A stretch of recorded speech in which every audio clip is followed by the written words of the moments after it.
Ito mga kabayan, kaya kaunting lakas-lakas, napaka-delikado na. Tapos itong parting unahan, butas na din. Ayan mga kabayan, butas na.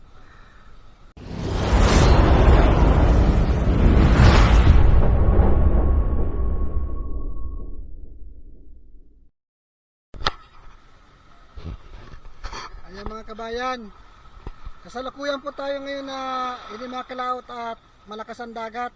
Medyo barado po yung dadaanan dyan sa labasan, gawa ng malakas ang dagat. Ito po yung alon, kaya hindi pa tayo pwede makapaglaot. Ngayon bisitahin po natin yung bangka. Ayan po, nakatiwangwang, nakabara dito sa itaas.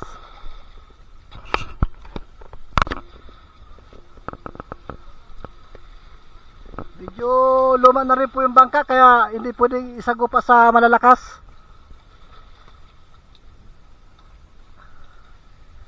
Medyo tumitikal na po ito, kaya di ko alam, baka hindi na ito tumagal. Baka isang taon na lang ito, wala na, mamamaalam na ito. Halos sirilag na po itong mga guhit na ito. Delikado na, kaya hindi tayo pwede magpuro sa labasan. Ito mga kabayan, kaya kaunting lakas-lakas, napaka-delikado na. Tapos itong parting unahan, butas na din. Ayan mga kabayan, butas na. Kaya baka sa December, pag nakapag-ipon ako, makabili ulit ako ng bangka. Ayan po yung mga kana niya, sira na. Ito pa po.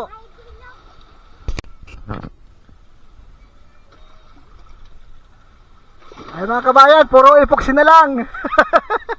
May butas na. Ayaw, malambot na mga kabayan. Ay talagang hindi na tatagal yung bangka. Kaya nakakatakot ng lautan ito na malakas. Titingnan po natin yung loob, kung pwede pa nga itong lautan.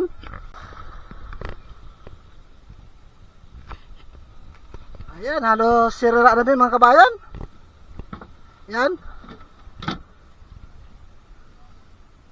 Tapos itong ilalim, gumagalaw na mga kabayan, gumagalaw na. Kaya nakakatakot na sa dagat pag yung malakas na. Ayan, gumagalaw na.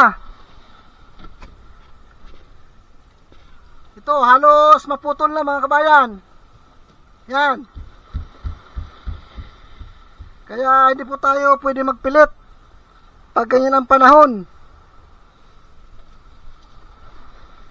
Halos kabilaan po mga kabayan. Ito pa. Yan.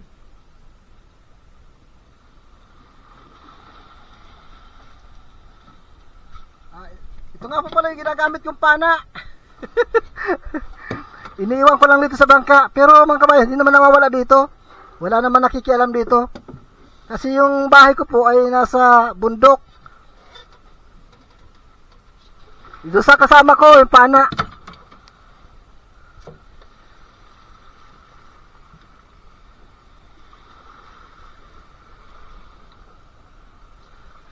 Ayan, malakas ang dagat. Bahala na. Ayan, kitang-kitang alon.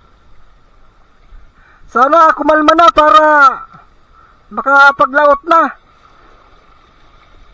Magkalmada lang. Pero pag ganyan pa panahon, hindi pwede at delikado na yung bangka.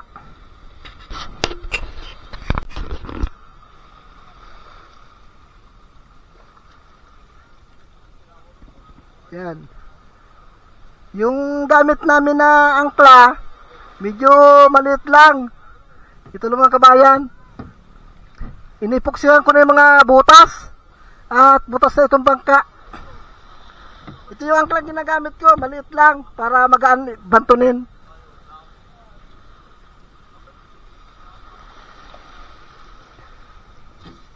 Iaayos ko na yung styrofoam, mga kabayan. Bukas magtatrabaho ulit ako dito sa bangka para mas tumibay pa.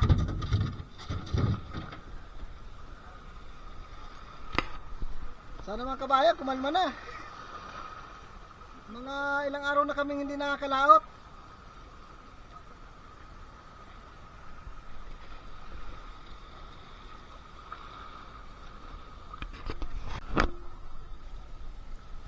Yeah, puro lumuti na ito mga kabayan. Napakaluma na talaga. Pero sisikapin ko pa makabili ng bangka mga December. Pag nakapag-ipon agad ako, bibili ako.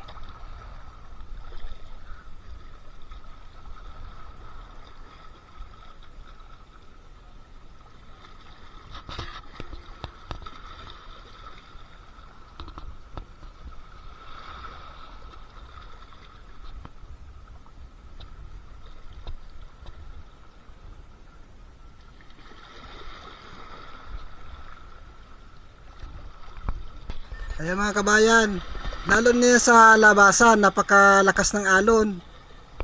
Dito pa lang sa looban, sa may sa amin, ramdam na ang alon. Iba po ang galaw pag nasa labas na kaysa dito po sa tabi pa lang.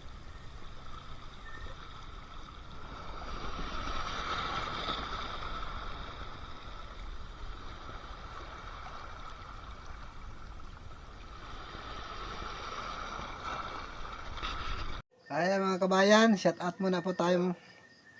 Shout out ko po si Marie Alvarez. At shout out din po kay Vanessa Gugulin. At shout out din po kay Bidimar Channel TV from Cagayan de Oro City. Mga kabayan, shout out po dyan. At shout out din po kay Leo Dapat from Garita San Enrique Iloilo. Shout out po Manoy. At shout out din po kay Jobin Fishing TV. At shout out din po kay Esmeralda Stenberg. At sa family Circle, shout out po kayo dyan mga manay. At shout out din po kay Fernando shout out po Manoy. At kay Jobin TV Boracay, shout out po. At kay Joel Antonio, shout out po Manoy. At shout out din po kay Gloria Alperos from Burgos, Pangasinan. Maraming po salamat sa suporta. At kay Eleanor Sindanya, shout out po. At kay Ana Soriso Manay, shout out po. At kay Edna Timbal, shout out po. At kay Kusina ni Mamay, shout out po. At kay Bernaldo Telmo, shout out din po kabayan. At kay Tita Erins TV, shout out po. Kay Jose C. Martires Jr., shout out din po. At sa magkapatid po na laging nakasubaybay sa channel ko, sina Rapi Spearfishing, shout out po. At sa kanyang kapatid na si Rinan Fishing Adventure, pakisuportahan man po natin ang channel ng magkapatid na ito. May busilak pong puso ang mga taong ito. At napakabait po mga kabayan. Maraming pong salamat sa mga baguhan po na nag-subscriber sa akin. Thank you po. At sa mga nag-like na rin po at share. Maraming pong salamat sa inyong lahat mga kabayan. Malaking tulong po ito sa akin, lalo na kung hindi tayo mag-skip ng ating mga ads. Na sa ngayon po talaga na hindi ako nakakalaot. Minsan lang po kami makalaot at nagchitsimpo lang po kami ng kalma. At pag medyo malakas-lakas na po, delikado yung bangka. Kaya medyo kalmada lang po kami nakakalaot. Pag inaakala ko po na makakalusot kami sa paglaot, yun, tumutuloy kami. At kaya naman po ng bangka yon. Sige po mga kabayan, maraming po salamat sa inyong lahat sa walang sawang ninyong pagsuporta sa akin at pagsubaybay sa akin mga video. Thank you po ng marami. Salamat po sa inyong lahat at ingatan po tayo nawa ng ating Diyos Ama nasa mga langit. Maraming po salamat.